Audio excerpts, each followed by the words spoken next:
Good morning, class 9. I hope you enjoyed your holidays and you are back again to do hard work for the second term. We stopped with the Merchant of Venice, Act 1, Scene 1. We will continue from there. This is Act 1, Scene 2. Act 1, Scene 1 takes place in Venice. Act 1, Scene 2 takes place in Belmont. Now, in the introduction to Shakespeare, we studied that the change of scenes was shown by a placard. A character will come on the stage holding a placard on which the name of the place is written.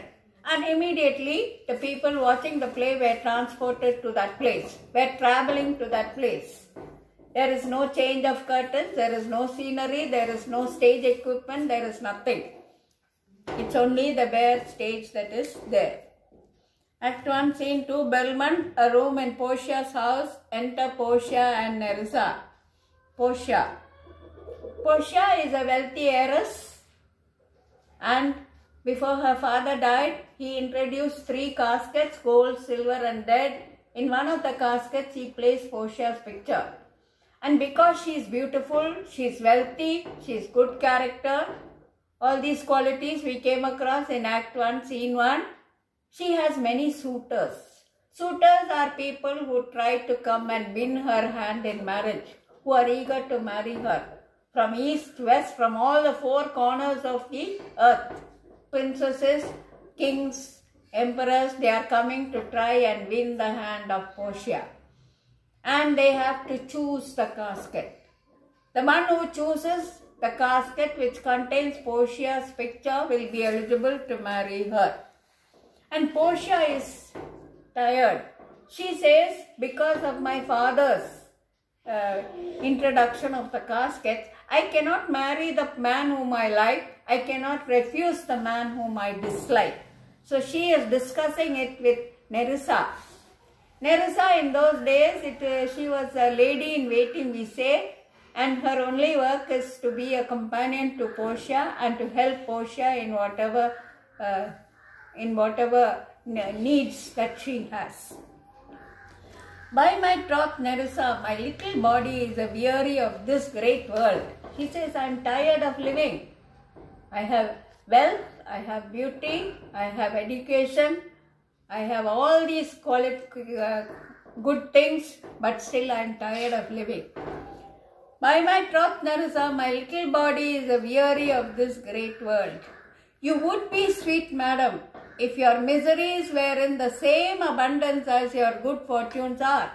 You are so fortunate, you are so blessed, you have so many good things, and you would be really tired of living if the disadvantages in your life is as much as the advantages, as much as the blessings which you have in your life. And yet for aught I see, aught means anything, and yet for aught I see, they are as sick that surfeit with too much as they that starve with nothing. Now Portia has everything. She comes under the class of too much. She has everything. And Nerissa says, those people who have too much, those people who have everything, and compared with those people who have nothing, who do not have even the basic necessities of life, but it is better to be in the middle. If you have too much, if you have too little, you are not happy. You should have just enough. You should be in the middle. That is, not too much, not too little. It is no mean and for aught I see, they are sick that surfeit with too much. Those who have too much of everything, too wealthy, too rich, they are tired. They don't have happiness. They are sick that surfeit with too much as they that starve with nothing. They can be compared to people who have nothing. It is no mean happiness, therefore, to be seated in the mean. Real happiness, according to Nerissa, a person is really happy if he has just enough. That is, not too rich, not too poor. It is no mean happiness, therefore, to be seated in the mean. Superfluity comes sooner by white hairs, but competency lives longer. If you have too much of everything, too much of wealth, too much of riches, then you become old very quickly. But competency lives longer means he who has just enough wealth, enough of everything, lives longer. Good sentences and well pronounced. You have given us good advice and you have spoken this advice very well. They would be better if well followed. This advice would be better if people follow it and not just listen to it. If to do were as easy as to know what were good to do, chapels had been churches and poor men's cottages, princesses' palaces. Everyone knows what is good for them. Everyone knows what is good. But to do that good thing is difficult. You know what is good for you. You listen to good advice, but to put that good advice into practice is difficult. If to do were as easy as to know what were good to do. You know what is good for you, but to do that good thing is difficult. So Portia says, if we all do what is good, what we know is good for us, then churches will be like, chapels will be like churches. Chapels mean small rooms where prayer is held. And churches are bigger buildings. Poor men's cottages, princesses' palace. Even poor people's cottages will be like the palaces of princes. When people not only know what is good, but when they do what is good. It is a good divine that follows his own instructions. Divine is a preacher, a religious man, a priest. A preacher will give good advice to people, but it is doubtful whether he himself follows his own good advice, whether he practices his own good advice which he gives to others. I can easier teach 20 that were good to be done than be one of the 20 to follow mine own teaching. You take 20 people, Portia says, I can teach them what to do to be good, how to do good things, but it is difficult for me to be one of those 20 people.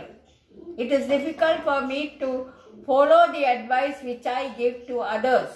We can tell others to do good things, to be good, but it is difficult for us to follow the advice which we give to others.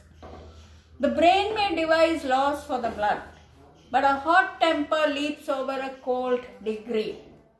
We all know what is good for us, but it is difficult to do what we know is good for us. The brain may devise laws for the blood.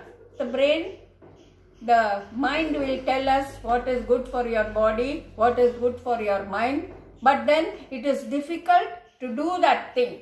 It is difficult to follow what the mind tells you. The brain may devise laws for the blood, but a hot temper leaps over a cold degree. Young people find it difficult to follow the advice which is given to them by more experienced older people.